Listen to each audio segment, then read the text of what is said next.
Mixtapes and Tasty Cakes podcast. I'm Bert Lepore. He's Damian Monte Carlo. We're hanging here with Angry Mike D, and we talk about music, movies, and so much more.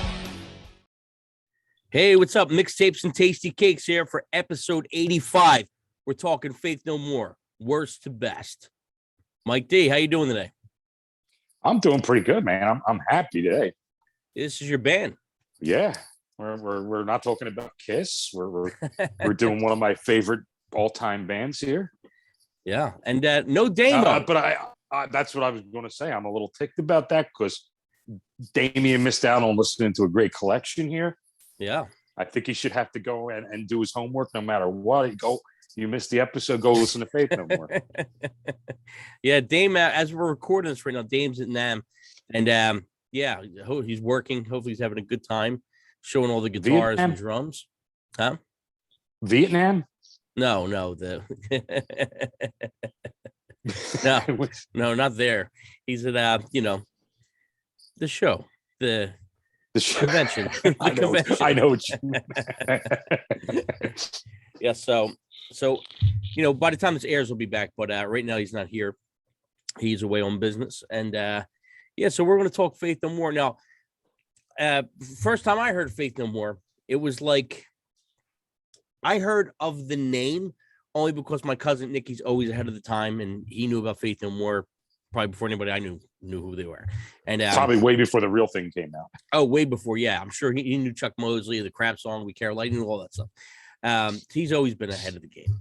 So so first time I heard him, and I didn't even know who it was because it was a video that came on. I didn't know who it was, and I heard from out of nowhere. It was the first song I heard from them, and wow, I was blown away. I was like, "Who is this guy singing?" I was like, "This is unbelievable," and of course, that record, The Real Thing, was probably the biggest album that year that came out for music, especially for musicians. Every musician fucking played that to death, First time you heard, probably first time you heard, 8th grade at that point. Was it the first time you heard them? Oh yeah, it was probably the same time you did because I was watching a Headbangers Ball and it came on Headbangers Ball because I remember they debuted on there, right. and I kind of like what it's weird because it shouldn't take how do I put this it drew my attention when it maybe shouldn't have that song for a certain sense because that's I think that's a great song but that drew me in somehow. And I'm listening to it. I was like, this isn't like anything I heard right now. Just this high energy and it's singing and everything. And I think it was like the next day I went out and had that. I bought the cassette tape of it. That's how long ago. Yeah. It is a great, great record. And everybody liked any kind of music like that. It seemed like, you had the guys like pop, guys like thrash. They all liked Faith No More. Like that album was. I mean, that was in my tape deck for a long time. That was like a daily play for me, maybe even twice a day. Yep. So before we start, let's get because there's always some comparisons to the Chili Peppers and Faith No More. You know more about this than I do. You want to give me a little story with the rumors that you heard? Well, from what I heard back when they released, I believe it was the Epic video, supposedly caught the eye of Anthony Kiedis, and he was upset because the dance moves were his own. So he took some resentment to that, and I guess over the years supposedly had Faith No More and Mr. Bungle bumped off a bunch of tours that he was on. Wow. And the strange thing is, they were on the same label at that point. I think later on. Yeah. Wow. I think they were both Warner Brothers at the same time. Was that part of Slash or no? This Slash Records or maybe it wasn't that, or it was a management or something like that. I forget what it was, but they had something to where they were. Let me look this up. Let's see. Let me see. Blood Sugar was on because it was around that time. I'm thinking Warner Brothers, right? And Slash reprised, but I think like a little sister kind of label of Warner Brothers, right? So they were pretty much on the same label, and the Chili Peppers supposedly got them jerked around off the tours and everything like that, saying they weren't going to go on the tour if they were on the tour. And of course, the Chili Peppers were the way bigger band back then. Sure. Still are, but that caused a lot of resentment. And I know Mr. Bungle went out on their tours and were doing like little songs of the Chili Peppers, calling themselves the Red Hot Junkie Peppers. Oh, so there was a lot of resentment going on. Right. But I believe, and I like the Chili Peppers, but I believe you can only be a fan of one. Right. Yeah, and I happen to be a Faith No More fanboy. I'm in between. I like them both. Neither one are my favorites, but I do like them both. All right, let's get the countdown started. So they have 7 studio records. So we're gonna do from 7 down. At number 7. Let's do it. Yeah, so we pretty much accumulated both of our scores and put it together for an outcome. So number 7, We Care a Lot, came out in 1985. What do you got, Mike? Not too good. I mean, this is before I started listening to them. I didn't jump on the bandwagon until the real thing.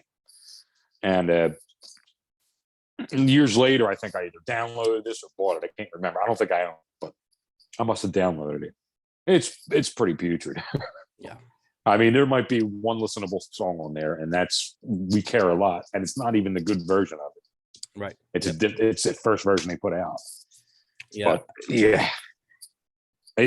To me, I don't know. I think they were kind of trying to sound like Bad Brains at that point. Yeah, a weak Bad Brains. Right. And I mean, the music was good.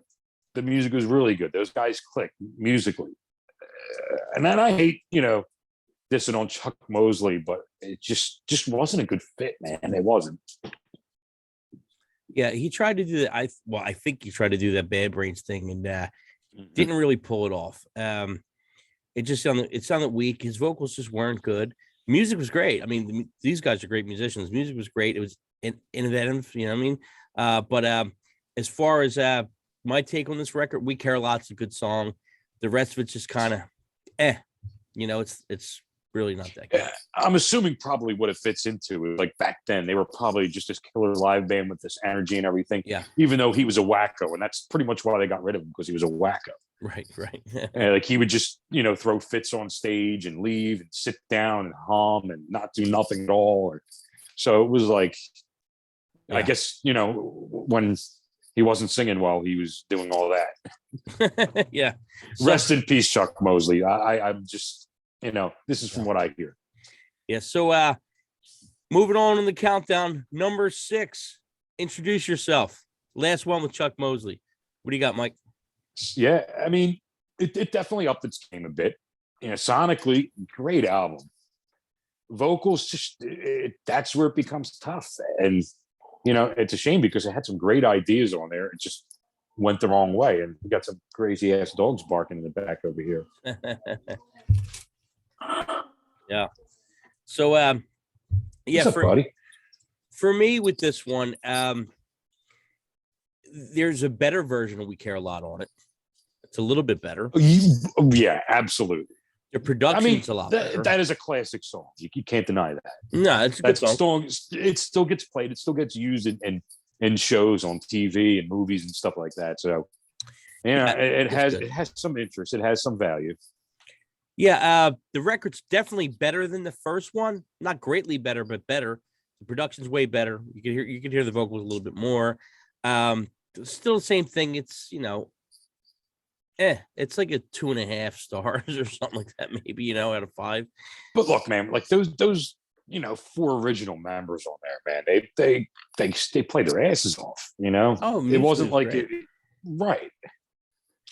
So I mean, Billy Gould, Roddy Bottom, what's his name, Mike Borden, and I think Jim Martin was with them at that point too. So I mean, those guys were putting some killer music out. It's just maybe the writing, maybe everything else, but they were definitely great musicians at that point.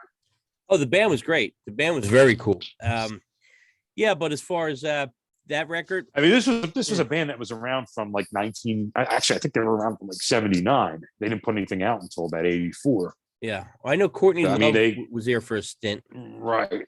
Yeah. I don't think anything recorded though. But. No, I believe you could find a couple live tracks that maybe somebody bootlegged from a concert, but that's about it. Right. It's very raw sounding. Yep. So we're gonna move here on the countdown to number 5, King for a Day. What do you got, Mike? This is where we start getting into the meat and potatoes here.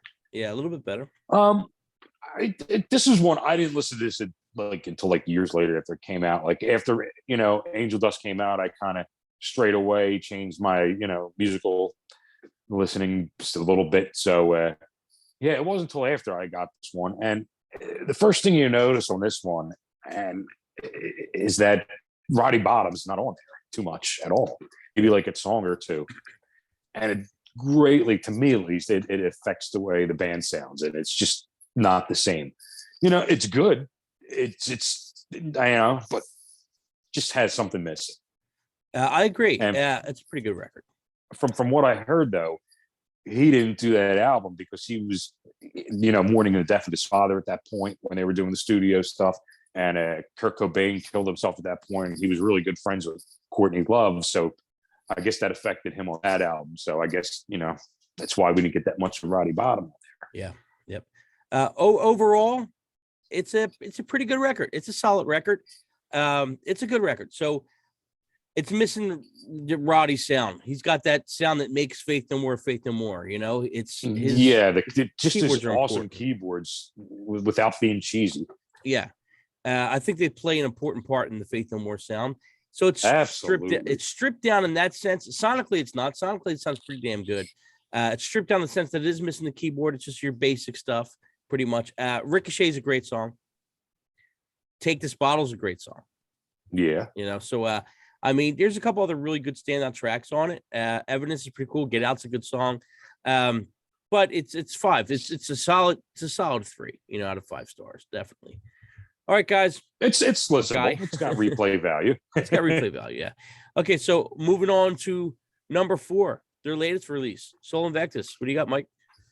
We ranked this one pretty high. Yeah. Yep. Well, not really. I mean, it's kind of midway. It's midway, but it's pretty good. Yeah. My first couple listenings to this one, I was kind of let down on it.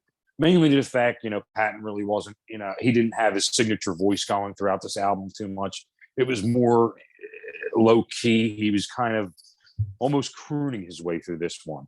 And not to say it's a bad thing, but it just didn't seem fully like a Faith No More album. And the more I listened to this one, to me, the better it got. It really is a great album for not being around for almost 10 years or something like that. Yeah. Between those albums. So it's for coming off a hiatus, putting this out, pretty damn good. Standout track for you? It changes. I really like Sunny Side Up. That's a good one. Yeah, that's a good one. It's good, and we've both heard it on vinyl also, and the vinyl sounds pretty damn good. Yeah, that's so funny because that's the only Faith No More vinyl I own. Really? Go. Yeah, and first of all, from what I read on Discogs, a lot of people say the sound on them isn't that good. They could use another repress on them, and the ones that that they did put out through, I think it was Musical and Vinyl put them out. They're just so goddamn expensive, and I'm sorry, Faith No More is still around. As long as they're still around, there's a chance that they're going to come out. Right. I'm not worried about I got to get the first pressing of it.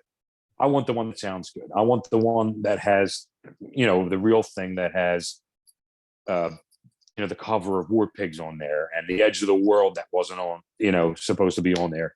I want that on there because it was on the first album I heard of. So right. Yeah, me too. I had to was the CD that had 2 extra tracks on it, right? To me, that was part of the album, and to me, it made the album too. Yeah, great cover of War Pigs. Great cover. Oh yeah, absolutely. And I'm not too much of a cover guy. Yeah, but awesome cover. Yeah. So Soul Invictus from me. First listen, it's okay. Second listen, it's really good. So it took a couple listens to take it in a little bit. Superhero was a great song. First track, great song. Well, second track really, but first one. Yeah. Really good. Bizarre album cover. I still can't figure out what the hell it is or what's going on. I don't know. Yeah, the whole thing's like that inside. It's just all these kids dressed in these weird, creepy costumes. Yeah, a little weird. But the production's really good on it. The songs sound good. I think Patton sounds real good on it. A little more deeper singing, a little more crooning, like you said. But for them, for a comeback record, great. I mean, it's above Midland for me. It's a little bit above Midland. Yeah, so that's what we have for number 4. Moving on to number 3, album of the year. What do you got, Mike? This was their original farewell album. And again, I didn't listen to this until years later. And this is a really good one. This has some classic tracks off of this one. Last Cup of Sorrows off of this. Ashes to Ashes. You had Strip Search, Collision, Mouth to Mouth, another great song.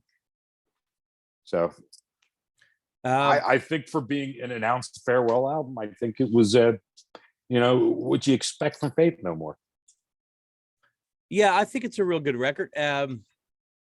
Above mid, definitely better than mid. Collision's a good song. Last Couple of Stars is a great song. Ashes to Ashes. Patton sounds great on it. Production is really good. I was a fan of this record. Definitely a fan of this record. And, it was when I think things were quieted down. They weren't getting as pushed as much at this time, I don't think. You really hear much about this it. is more on like the grunge thing was still going on, or like that. It was in between the grunge and the rap rock stuff. Yeah. So, Yep. which Faith No More was definitely a big influence on that genre. Sure. Which not too happy with, and I don't think Mike Patton is too. Yeah. I think he said something on the lines of, this would have led to that, he would have done Faith No More. Yeah. Yeah, but I mean, it's a real good record. It's definitely a real good record. Moving on to number 2, The Real Thing. What do you got, Mike? Oh, so we started with this one talking about this already, but this was the album that got me just by hearing From Out of Nowhere on MTV, and I went out. I said I bought this the next day, and this was in my player for weeks, months, maybe even that year. And I remember I went out. It was soon after this, and I bought the one before this, We Care a Lot. And I bought it at the place where you worked at. I don't know. Strawberry Records. Yeah. And I got this home and I'm listening to this. I'm like, what the fuck is this, man? I was like, it's not even the same singer. What the? Because I was probably like maybe 12, 13 years old at this point. You don't have the internet, so you don't know these things. Yeah. And get the fuck. I was like, man, I'm not biting $10 on this one. So I put this thing next to a radiator and got the tape nice and warped, and then brought it back to the store. I'm like, hey, man, this is so warped I can't even listen to it. You do. And I thought they were going to check it out, and I felt bad about it, but I felt worse about my pocket. Right. So I knew it was like the last copy there, and he's like, okay, you can grab another copy. I'm like, nah, I don't even see another one over there. He's like, just get whatever. Yeah. I felt bad after that though, but that was the only time I ever pulled anything like that. Yeah. Well, yeah, it's pretty if you have The Real Thing first and then you go back. And you go back. It's not the same. The Real Thing, we said it earlier in the show. Such a great record, man. I mean, it's just Epic was fucking huge. It was huge. Full. Oh, yeah. It's got a great 1, 2, 3 punch in the beginning, From Out of Nowhere, Epic, Fall to Pieces, and then 3 in a row or ridiculous. It fades off, in the middle, and then then it pops back out again with that. I think we're just so used to listening to it now, but back then it was just so original, Oh yeah. Yeah. Like it was like even Underwater Love, which was like a super poppy song, was pretty good. Yeah. But it was really between number 2 and number 1 was really so close. I mean, it was by a hair, and probably I went with number 1 just because it was a little more cohesive. I thought, So moving on to number 1, Angel Dust. What do you got, Mike? Man, this is not just my favorite album by Faith No More. This is probably one of my favorite albums of all time. This is like on my top 10 list. This is just, when I first heard it, I was like, I wanted to hear more of The Real Thing at this point. Right. And it wasn't that I disliked it, but I was disappointed when I first bought this one. Really? And I listened to it a few times, put it away. There was a couple songs I liked. I might have just put on and listened to them. And it wasn't until years later that I actually went back and listened to this. And it just, blew my mind at that point. Yeah. But just listen to Billy Gould playing on this album, man. His bass is just, it sounds like they're actually having a good time playing on this album, man. The keyboards are just fucking wicked. You know, I heard that a lot of Billy Martin, what's his name? Jim Martin's guitars were put in the background on this, but I don't know. You still hear them. This album's twisted. It's warped. I don't even know how to describe it. It's just a bliss. Yeah, it's a great record, man. Land of Sunshine, Midlife Crisis, Smaller and Smaller, Malpractice, Be Aggressive, which is an awesome song. Crack Hitler, Caffeine, RV, another great song.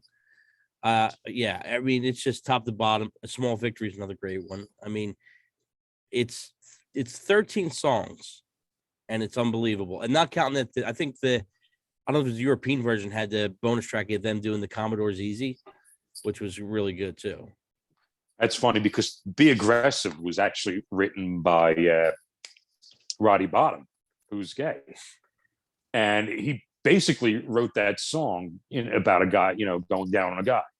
Right. Just to make the song, awkward for Mike Patton to sing. Right. And Mike Patton just doesn't give a shit and just gets right into the song. Yeah. Yeah. And it's probably one of their better songs. Yeah, I mean, the whole album's really, really good. Angel Dust ranks number 1 on our list. Yep. Mike Patton's unbelievable. He's just unbelievable. He's such a great singer. And you say he's like wasted talent with the stuff he does. Well, it's just that I know you don't like the Mr. Bungle stuff. That's probably after Faith No More, probably one of the actually more accessible bands. And Tomahawk, I was like, he had a bunch. What else? The Keeping Tom thing as another thing, I think. Keeping Tom was sort of a pop project. But he's so good and he can sing. So I respect the fact that he tries different things and does what he wants. That's great. I think that's awesome. I mean, you gotta give him credit on Absolutely. that. Doesn't let anybody influence on what he does. He goes out and does his own thing. And like those artists of the past, like Captain Beefheart, Zappa, and stuff like that. He's part of that. He's eccentric, yeah. But the guy has such a great straight voice as far as when he hits that bluesy soul stuff, man. Soul. It's blues. He's so good. He's so good, and he does all that other crazy stuff that sometimes I'm like, why? I heard Lionel Richie heard their version of Easy and said it was better than his. Wow. Yeah. Yeah, he's just unbelievable. He's one of those, crazy artists kind of deal, Definitely. And I'd take him over Anthony Kiedis any day. I think as far as vocals go. Absolutely. I would take Patton way over. That's what we got for Faith No More, Angel Dust. Going to move on to something else here just because we got some extra time here. Mike D. You're putting me on the spot here. Yeah, the MJF promo from AEW. Shoot or work? Oh, it was a bit of both, but it was definitely they knew what was going on before it happened. They knew he was going to walk out there and do that, and that's why they let the mic go so long.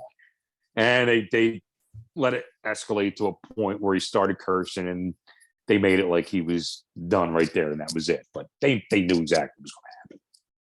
Yeah, I think it started out as a shoot in the beginning of the weekend, and it led into an angle, which it's good though because smart. It's so hard to between the business, like everybody knows. I don't want to say fake, but everybody knows like the storylines are scripted and everything like that. So at this point, it's kind of like you got to have something else to grasp on when you can. Yeah. So this being, and you can't even hide the real stuff anymore. It's out in news. It's there. So you might as well go with it if you can. Yeah, I think the guy's a great talent, awesome talker. Oh yeah, absolutely. He can't make the move to WWE unless it's just for money, because he'll be watered down. They'll water him down. Like I said, it's not until like 2024 anyway. So yeah, it's a long ways off. It's a long. But in the same respect, like I think some of the guys that he might be squawking about, that've been in the business a long time are getting more because, let's face it, they've been in the business a long time. Yeah. You're 26 years old. Does he deserve a little bit more? I think so. Yeah. But, sometimes there's a way to go about it and a way not to go about it. To me, it sounds like he went into the meeting in MJF character, which at this point is it a character or is it the real thing? Because supposedly he's there all the time. Listen, to give him credit, he stays in character. It's unbelievable how much he stays in character. So right, that's a nice little throwback. I like that. But absolutely. Like I remember my buddy was telling me one time his father worked at the airport bar, and they had a bunch of wrestlers in town. And he was with his father that day, while he was working. So he's like, Mr. Fuji was there, and he went up to Mr. Fuji. Hey, how you doing, Mr. Fuji? And Mr. Fuji just looks at him and burps in his face. So, yeah, it's like, breaking the heart of kids and stuff like that. But he's staying in character. Great. Yeah. So MJF, we say it's a little bit of both. Mixtapes and tasty cakes. We'll see you next week.